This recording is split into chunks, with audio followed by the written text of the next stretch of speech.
蛮喜欢它这个框的这个顿间的感觉，挺好看。各位亲爱的朋友，我们现在来到这里呢，是中山路的合成帆布行。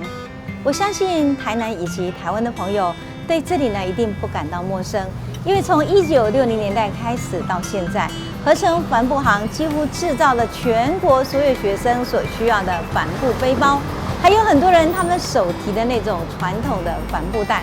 当然，更加上早期的时候，你会觉得非常有怀旧气味的那种大盘帽，其实都是合成帆布行所制作的。到目前为止呢，合成帆布行已经超过了60年的一甲子的岁月。现在到了第3代的许晋家是主要的负责人。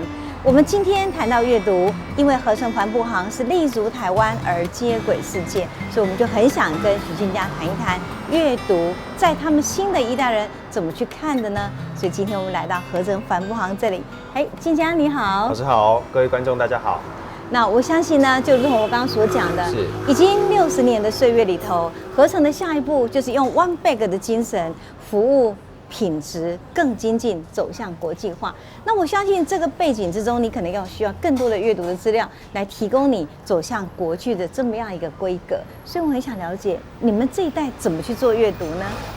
其实我们合成帆布行已经超过60多年的历史了。那到我这边已经是算是需要一个转型的一个阶段。那阅读对于我们年轻一辈的人来讲，我把它解读成是一种吸收资讯的方式。对。那举凡是我从报章媒体、社群杂志，或者是说平面的书籍来讲，它都是一种吸收资讯，也就是一种阅读。所以其实对你来讲，阅读的第一步就是你现在打开心眼，凡是有所可能的，凡是可以吸收的资讯，都一定要把它放到你的脑袋里，成为大数据，对不对？没错。那我们知道，其实大数据它可以分成，也许是一个顾客的大数据，也许呢，今天这个大数据呢是你去收集资讯的。我想了解一下哈，以你来说，你怎么去用大数据的概念去了解你的客户呢？其实我们透过电子邮件的往来，或者是社群媒体的互动，跟我们的客户做一个最基本的产品的沟通。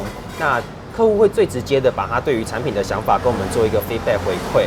那其实这一阶段就是我对于产品的资讯的收集，或者是可以做产品的改进的一个最初步的方式。所以阅读你的顾客群，也是你今天呢作为一个今天要行销出去很重要的一个数据了，是非常的重要。那除了这以外呢，还有我们知道品牌的创造也很要紧。除了我们看到这个很传统的书包之外，其实你还有很多很时尚的这种设计。那你又怎么样透过阅读去设计你的产品呢？因为就像我刚刚讲到的，我们透过各种媒体资讯获得这些新的知识或者是新的设计之外，我可以从这些去发想日常生活的用品，或者是演变成用我们的传统工法可以怎么去做结合我们产品的设计与发想。对，所以也就是说，在你阅读的过程中，其实不仅是一种传统的老工法的学习，甚至于走向国际化的时尚品牌，它的设计风格的掌握也是很重要的。是没有错。那我很想了解是，我们现在的孩子就拿了一个手机就开始阅读了，很想知道你的阅读的载体是哪些是你最好使用的工具啊？其实最简单的就是我们的手机，甚至是我平板以及我工作使用的电脑。对。那我打开我的社群媒体，或者是电子书城，甚至是一些传统媒体它转到电子化之后的一些论坛，或者是社论评论等等，这些其实都是我平常的阅读的资讯。我了解，所以其实我们在现在这个时代里头，我们还真的不能够去忽略掉0与1的数位化的一个学习，因为这个学习呢，可以让我们直接进入到其实无限宽广的空间，去搜寻到刚刚晋家所讲到的各种类型的资讯，完全进到我们的生活里头。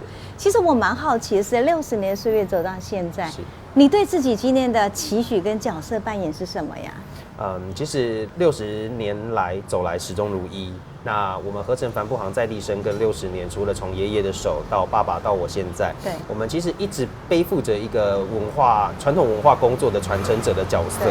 对，那其实我对于这间店的最大期许是，我们可以深耕台南，发扬这个传统手工艺的保存者，然后作为这个产业的一个领头羊。我觉得这个以这个出发点来讲，它是我们合成帆布行到我现在来讲最重要的一个使命感。对，我相信一甲子对所有人来讲都是一个漫长的岁月。可是，在漫长岁月中，最难的不是难在一个岁月流逝中你就站在那儿，更难的是屹立在那里头。第一个有所坚持，第二个有所理想。然后呢，我觉得合成帆布行的 One Bag 的精神，只要你今天能想出一个你喜欢的 style，一个书包他也帮你做，也就因为这样缘故呢，他真的就是我们台南人所讲的台南人用几个书包，跟你这边又这高景了。对，所以保干钱的合成是不是也您所喜欢的呢？我们今天真的很谢谢静佳与我们分享这样子一个年轻世代他们的非常好的阅读的精神。那我想呢，今天谢谢静佳。谢谢老师。那我想呢，我今天在合成帆布行听完了新世代的阅读之后，下一站去哪里呢？甲本红地多，我们就往核心号去吧。